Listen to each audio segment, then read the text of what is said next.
Hey, what's up? This is Todd Smith, and I am back with another video. In this video, I want to talk about my first opinions on the Roland JD-Xa.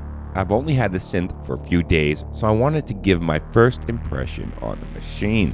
Just within the first night of the machine, I can tell this thing is a beast. I really love how you have 4 true analog parts and 4 digital parts. And these digital parts tread everything between virtual analog and more pure digital sounds. So it gives you a ton of range and variety. And another thing I really, did I say really enough? I mean really love is the fact that they didn't go with the classic clean Juno or Jupiter sound with the pure analog. Instead, they went with a, I would say, darker, more gritty analog feel, which, as you know from me and my workflow, I do love dark and gritty. You can definitely get that cleaner Juno/Jupiter vibe out of the virtual analog section. You can turn each of the analog parts into single mono or chain them together into a 4 poly count synth.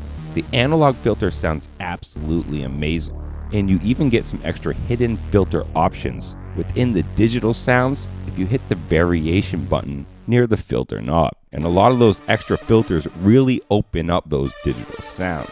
The effects sound absolutely stellar. I really love the effects in this machine. I've honestly spent a limited time with the step recorder and sequencer in that aspect of the machine. I spent more time learning the menu, the interaction of the interface, just the basic layout itself, how to navigate, exploring the sounds. But what I did explore from the recording section seemed very easy and very straightforward. By far the biggest drawback in that section is you don't have the ability to change programs on the fly. It's very much like the MC707. There's a wait time between loading new programs, so you can't chain them together live on stage. I think the reason you can do that on the JD-Xi and you can't do this in the JD-Xa is the engine is just so much more complex. There's a lot more going on here. The analog section over on the Xi is very simple and very limited compared to what you're doing here. And then you have your 4 really detailed digital parts. I just think it's too much to swap over that fast. And if there was an ability to do it, I bet it would push the price tag even higher. And this thing got rejected at the price tag as is on release.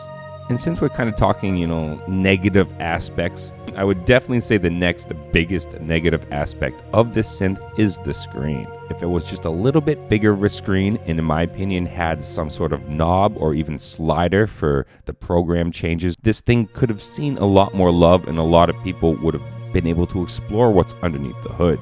But today, used, you can pick them up at a good price, but I do have a feeling more people are going to understand how powerful this is, and that used price could creep up a little bit over time.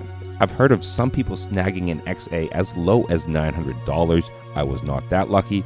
I paid $14, which I feel is a pretty solid price for it. Now, when we're coming down to the synth sounds itself, this thing can be a powerhouse. It can really supply those powerful, gritty sounds that just lead a track, just rip through a mix. I find myself scrolling through the presets of the JD-Xa and finding tons of really intense sounds that will find their way into the mix that are going to just carry songs. A lot of people say the menu dive is nasty, but really, I'll be honest with you, I guess I'm used to menu dives or something. Besides the screen being so small itself and the idea they didn't give you a knob to change through those parameters faster, you have to just click. Everything else about the machine is pretty straightforward and feels like every other menu dive I've ever done in my entire life with any type of studio synth. Now, my first synthesizer was a Korg N364 way back in the day, so I think that thing might have trained me pretty well to get ready for stuff like this.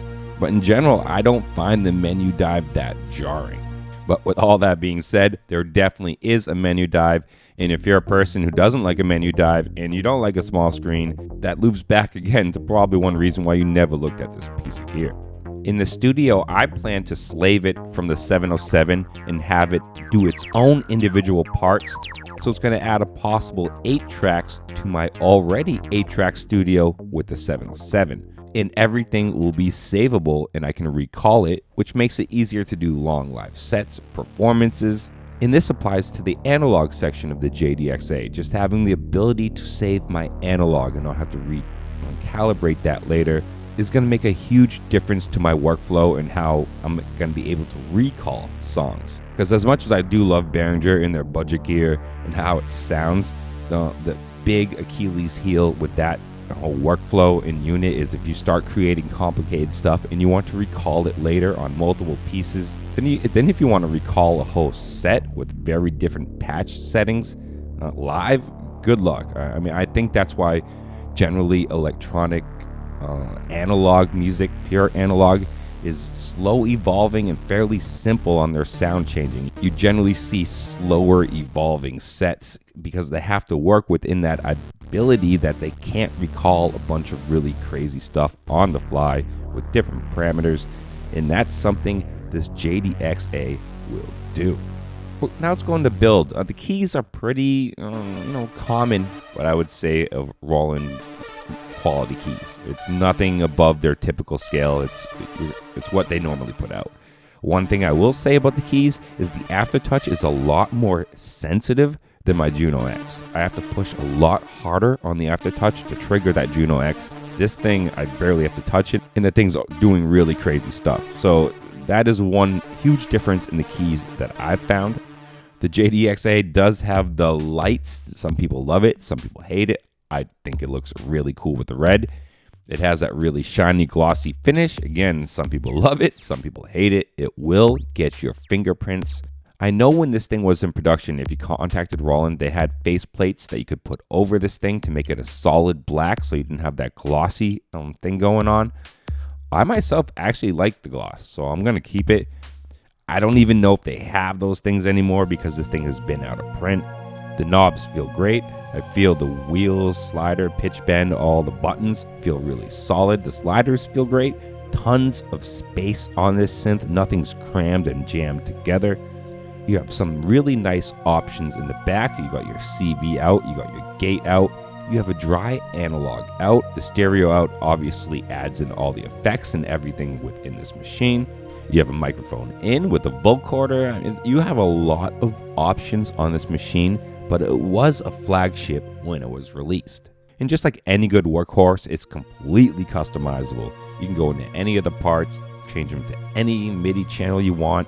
When you change over to your next program, you can again define them exactly how you want for each individual program, so you have tons of flexibility within your studio. I think you guys can tell, as a first impression, I am super impressed with the JD-Xa.